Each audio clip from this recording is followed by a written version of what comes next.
বেসনের পেঁয়াজি নিশ্চয়ই অনেক খেয়েছেন। এবার এই রেসিপিটা ট্রাই করে দেখুন। খুব সোজা, তাই কি কি লাগবে একবার দেখে নিন। Hello everyone, welcome back to my channel. আজকে আমি দেখাবো মসুর ডালের পেঁয়াজি বা মসুর ডালের পকোড়া।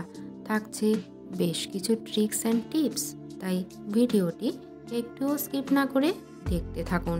চলুন দেখে নেওয়া যাক রেসিপিটা। এখানে 150 গ্রাম মতো মসুর ডাল নিয়েছি। জলে ভালো করে ধুয়ে এটা আমি 1 ঘন্টা মতো জলে ভিজিয়ে রেখেছি।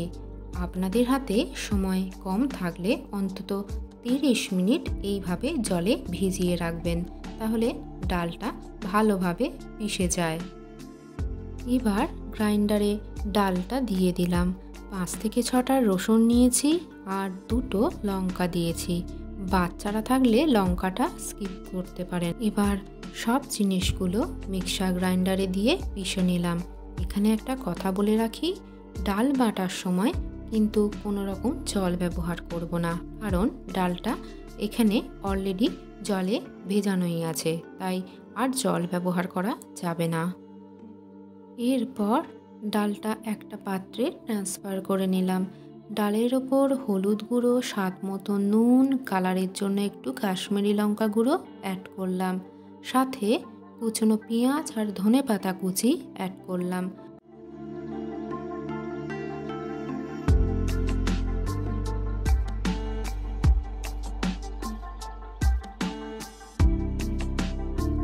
সবটা ভালোভাবে মিক্স করে নিলাম। এরপর কড়াইতে তেল দিয়ে দিয়েছি। এখানে আমি সর্ষের তেল ইউজ করেছি। আপনারা সাদা তেলও ভাজতে পারেন, তবে সর্ষের তেলে ভাজলে বড়াগুলো খেতে বেশ ভালো হয়। ভালো করে তেলটা গরম করে নিতে হবে। তেলটা গরম না হলে বড়া দেওয়ার পর বড়াগুলো উল্টানোর সময় কড়াইতে লেগে যাবে, তাই তেলটা গরম হলে তবেই বড়াগুলো দিতে হবে।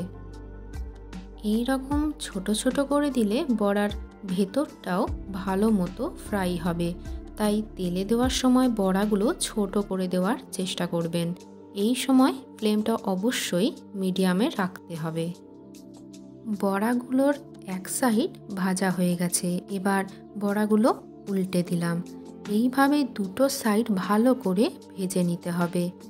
একটু লাল লাল করে ভাজবেন, তাহলে বেশ মুচমুচে হবে। দেখে বুঝতেই পারছেন কতটা ক্রিস্পি হয়েছে। এই ট্রিক্স ফলো করলে বড়ার ভেতর আর বাইরে ভালো মতো ফ্রাই হবে। বড়াগুলো একদম পারফেক্টভাবে ভাজা হয়ে গেছে। একটা প্লেটে বড়াগুলো তুলে রাখলাম। এবার বাকি বড়াগুলোও আমি একইভাবে ভেজে নেব। এই রকম মসুর ডালের বড়া গরম গরম ভেজে ভাতের সাথেও খেতে পারেন, আবার বিকেলে চা কফির সাথেও খেতে পারেন। বেশ দারুণ লাগে খেতে। আজকের এই রেসিপিটি কেমন লাগলো কমেন্ট করে অবশ্যই জানাবেন। ভিডিওটি দেখে ভালো লাগলে চ্যানেলটা সাবস্ক্রাইব করে দেবেন। দেখা হচ্ছে নেক্সট ভিডিওতে।